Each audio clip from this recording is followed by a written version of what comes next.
here. Dino is my imaginary friend, and I wish you could see him because he's a lovely... What, Simon? Oh, you can see him.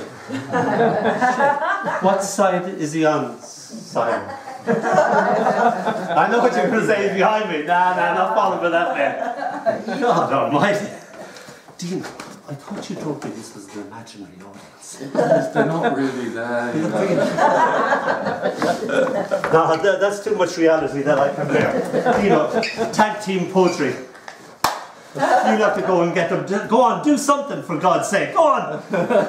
Take them to Hong Kong to bars or something.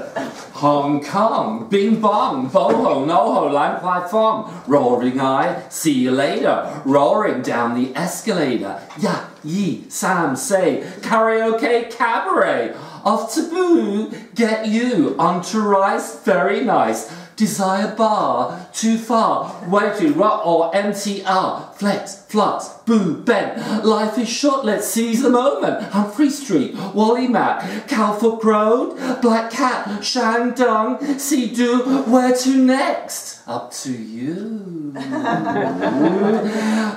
Babylon round the corner, let off steam in the sauna. Foxworks come inside, memorandum take a ride. Hollywood, Daguilar, 97, Straw Bar, Shooting Fruits, propaganda, Tony Zoo and gender banter, Neon Panda, Lemonade, Deja Vu and Motorcade, Ya, Ye, Sam Say, Karaoke Cabaret, Bright Lights, Temptation, Canto, Disco, Pop Sensation, Hip Hop, on with the show, lights up, go, go!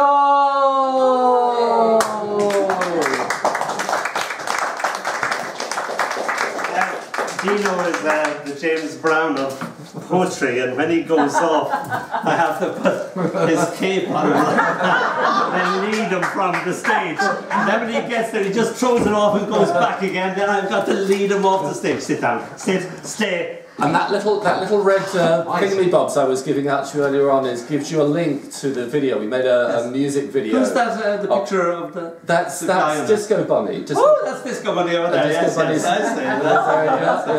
So what you're saying is Simon is now an imaginary friend. Dino came down to us and stayed over the weekend, and he asked for tea, and he was very precise. Earl Grey, slice of lemon. So because he said this happened. This is my real imaginary friend. Earl Grey, slice of lemon. Cathy was my imaginary friend. Went everywhere together, did everything together. We were as one. But alas, Cathy was not long for this world. She got run over by a milk float. I can still hear the rattling of the bottles with the blue tops. I screamed, as if we were in a slow-mo movie. She kept smiling at me as the float flattened her. I guess she got the physics of the real and the imaginary world tangled up, never saw it coming. Death was instantaneous. She couldn't have felt anything. There was milk everywhere. After that, I stuck to who I knew were of this world. I have now 3 3D friends. No, Simon, really. Mum was relieved, stopped setting the table for 2. She'd only ever wanted the one child. No, thank you. I never take milk. Earl Grey, slice of lemon.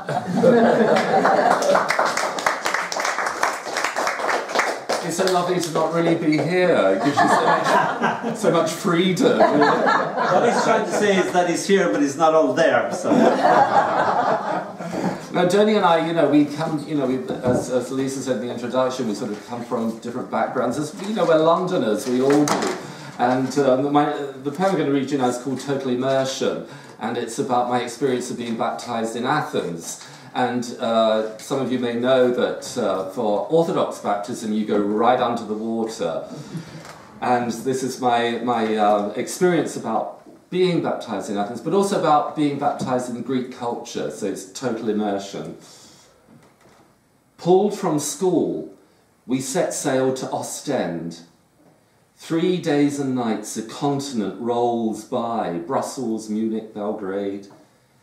At Athens station I'm boiled alive in a seething cauldron of relatives, hugging, squeezing, exclaiming in sing-song raptures as they pinch my cheek, stroke my hair, kiss my crown.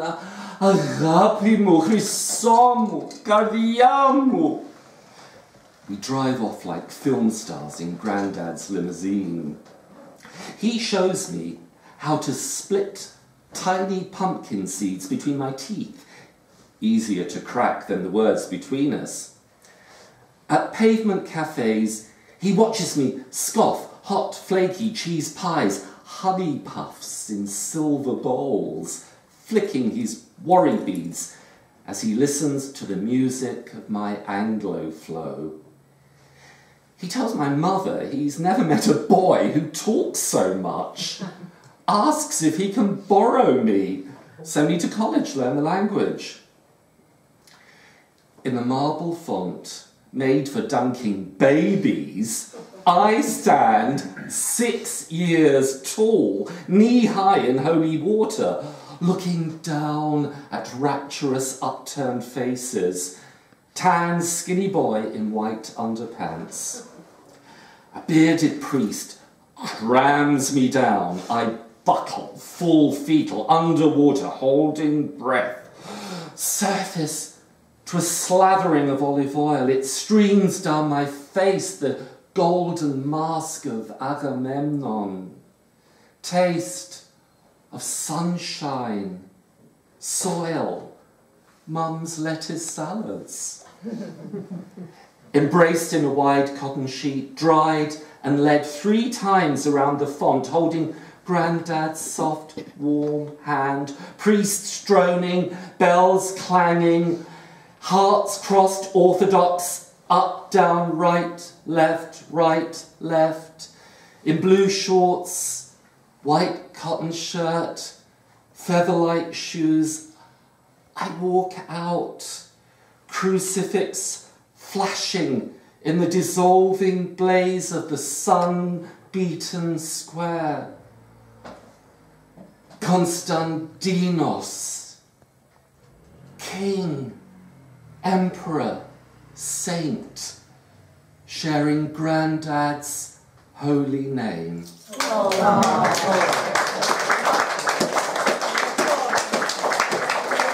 The first time I heard that poem, I was so envious, I stopped writing for 6 months. And I don't hold it against him. Do I, Dino? Do I? No, I can't. He punches me occasionally. Yeah. This is my book called Jerry Sweeney's Mammy. When I was small, I had no idea of the facts of life. Jan is busy filling me in at the moment. I thought that a chap could have 3 mammies, because I thought that the definition of a mammy was not biological, but actually emotional. And I thought that only somebody who loved you to that nth degree could actually be a mammy. So I had my own lovely mother, Rita, I had Lizzie Sweeney up the road, and I had my Aunt Mary down in Cork.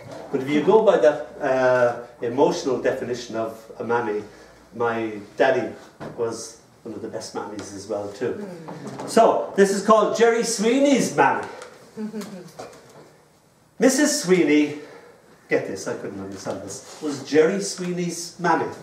And even though I had my own, I had her on loan. It was like having a second mammy. And even when she was mad with us, she just couldn't be mad with us. Go on, she'd grin, go on. You'd wear the heart out of a stone. And if you fell, and you were crying, heart and knee badly grazed, or badly bitten by a bee, she would hug you up with all herself.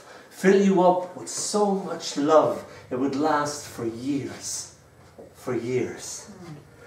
Jerry Sweeney was my best friend ever. Still is, nothing's changed. Except that us young fellas have become old fellas who still think they're young fellas. And every time I see him, I can almost cry. I can still see his mammy smiling out of his eyes. Thank you. Dino, you'll have to go on there and learn it again. That's so beautiful. I was reading on the way up on the train today. I was reading Dónall's book, which is over there, and it's full of these beautiful, beautiful poems. You know, that wonderful Irish ability to encompass. I know we've got some Irish people in the audience here, and that ability to encompass, you know, your friends' mothers as your own mother, your friends' sisters as your own sisters. That wonderful sense of, you know, the world being your family, and there's beautiful poems from it. Just love them. Magic. My next poem is called Clutch, and it's another Hong Kong poem. My first poem was based on the names of Hong Kong gay clubs and bars. It was just a kind of a rhythmic, celebratory piece. And this piece I wrote when I was waiting for Simon, who's sitting in the middle there. He's my partner, and he was having his hair done, and I was waiting when I was flicking through a magazine which was all in Chinese, but I just saw this image of a bag, and I ripped the page out and hid it, and when we came out I said, "What's this?" He said, "It's this Celine clutch pouch." And I just thought, Celine clutch pouch, that is so I won't tell you what that's a euphemism for. And so I wrote this poem about it called Clutch.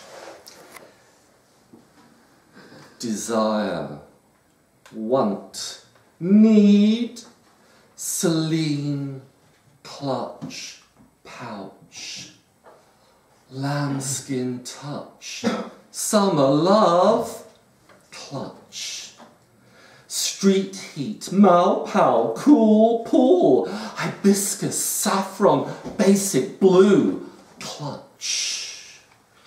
Be a clutch bag performer, a hit transformer, stroll with it, be bold with it, hole with it, ouch with it, slouch with it, pout with it. Put your heart in it, put your trust in it. No, grow, vogue, baby, put your lust in it. iPhone, car keys, vintage chains, lip gloss, perfume, passion, pain.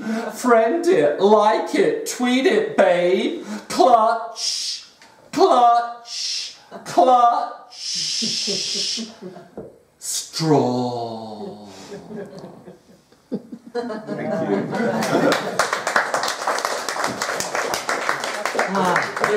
Thank you.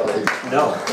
They're on sale down in the market for 2 and 6. They cost about £2,000. I know, and he passed them off as 2,000. You look the other way, please. Oh. Are you peeking? Of course. Well, what's this? Yeah, this is interesting. A flower pot. It's real. Is it real? This is a little poem called Autopsy. That's pedestrian. Yes, keep the aspidestria flying.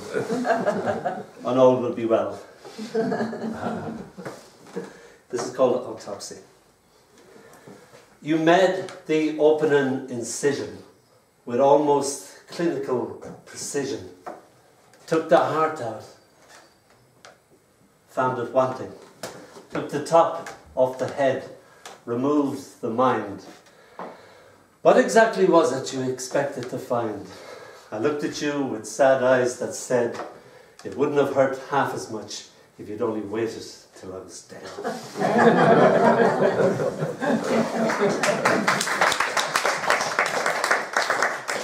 And if you don't think doing that poem hurts, anybody got any salve, no? Not so long ago, 2 guys moved down into my street, and they were gay guys, and they had a baby.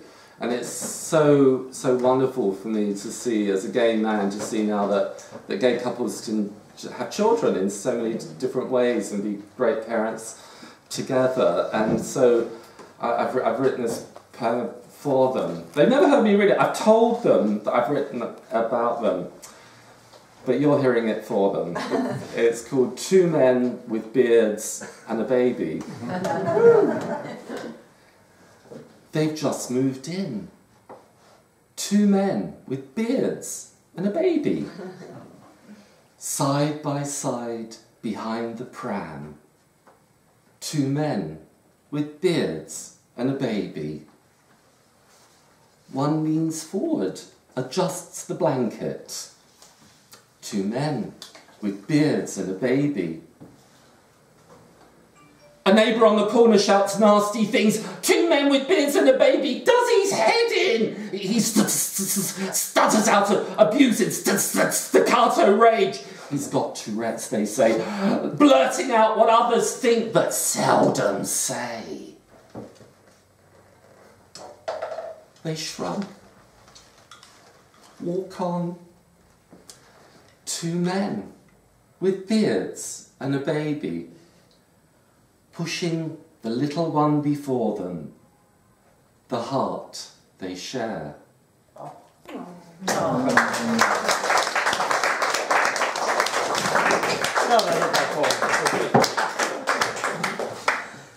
This is called Now We Are 60. You're younger than me, aren't you? I don't know. I don't exist. I have no age. I'm aged. Oh, that's right. I'm transparent and ageless. You can tell that he's imagining because look, I can put my hand through him like that. This is called Now We Are 60. I wrote this when I was coming up to my 60th birthday, and I hadn't done a book for 4 years, and I thought, wouldn't it be nice to do a book on my 60th birthday? And then everybody started dying around me, and it got delayed, and it got delayed, and it finally came out. So this is called Now We Are 60, because I was doing quiet reading with the class, and I had to bring in all different books, and one of them had brought in A.L. Milne's Now We Are 60. 6. Now we are 6. That's it. So that's where that. That's where that. Sorry. You should write one. Now I get drunk on Dino, so you know. Dino is a wine, isn't it? Yes, there is. Yeah, that's right. Pinot Grigio. That's right. It's not bad, actually. So anyway, as a substitute teacher, you go in and you're faced with 30 people in the class, and there's no work set for you, and you think, oh, what do I do? This happens so frequently altogether. So you turn to the class, and the class know that if they tell you what they've done, you will now make them do it more or do more of the more that they've done. So everybody goes, okay guys, what did you do last week? Right. And then one little squirt at the back goes, please sir. And I say, yes, we did the spinach armada. I say, right, okay, the spinach armada. Yes, sir. And I think, right. And I thought, right, I won't go there. I said, what did you do the week before that? Silence. Squirt at the back going, please, sir, hand of cleavage. And I think, right, I'm definitely not going to go there. Bloody hell, altogether. So the next day, I bought in about 20 things of spinach and 20 Seville oranges, and we bombarded the spinach armada with their own oranges. And then I went into year 8, and year 8 all started talking in pirate to me, and we're not anywhere near National Pirate Day. So again, it's just, you know, trying to break you down, until I start doing Pythagoras, and I said, okay, guys, as you can see, the ship on hypotenuse is equal to some of the other 2 ships on the earth. Sorry, and then they left me alone. I did that when I was doing a long time ago when I was doing my teacher education year. I remember we were put into this primary school and we were trying to try out new stuff. Yeah. And one of the trainee teachers was going to do something. He dressed up as a pirate, and I remember going into his class. There was all the kids sitting there like you guys. And he went in, they all went running out, screaming.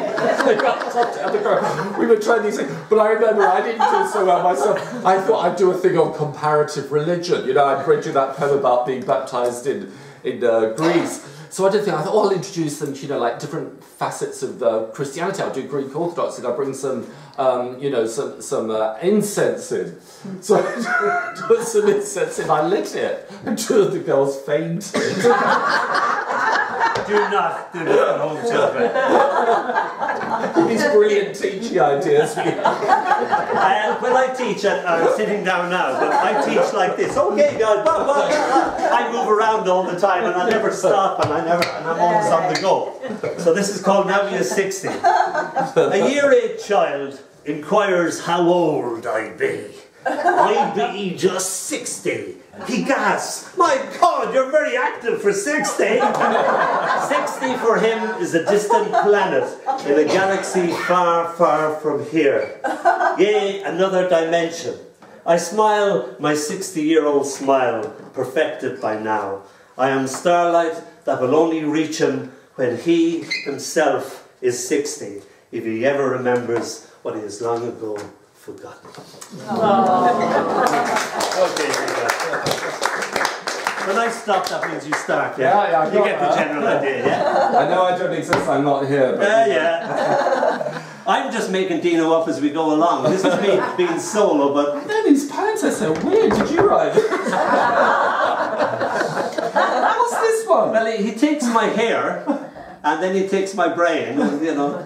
We had this very funny experience where an American poet passed through Guildford, Richard Robbins, and then he knew me jumping around the place, and then he came up here, and he met Dino. And he said, "Oh, Dónall." This was at your place, Jason. Yeah. That was. Do you remember that you had David? Yes. So we're that. He thought I was Dónall. We're that interchangeable. So this is just a solo set by both of us, I guess. Yeah. And Dónall's written this weird poem called "Little Pig," and he says it's a love poem. Yeah. You believe him. I lie with you in my arms. Sounds like me. The hair on your knees, hard as toothbrushes. In your sleep you snuffle, crack my head with a trotter. I've got nothing. Gorge on rich feathered pillows. In the morning, the bloodless sun touches your white lashes. Wake up, little pig. You are more beautiful than you know. He actually wrote that love poem to me. Little Pig is his sort of nickname for me. I wrote this love poem to him before I'd even met him. Yeah, that's how cool that is. How's your Chaucer, by the way? My what? Chaucer, really good at the old Chaucer, Canterbury Tales, oh, yeah. All that sort of stuff. Juan that April with the shower salt to the draught of March Percy to the road, and bathe in every vein in switch liqueur, there to engenders is the floor. Then come in every folk for onto something or other. For to I've slipped into enough. Oh no, let me get to the pilgrimage bit. For to wenden onto pilgrimage. This poem is called So Pricketh Hem Natur in Her Courages. Never did help my dad enough. Always head stuck in a book. Dónall, son, he'd call out, can you hold this while I saw?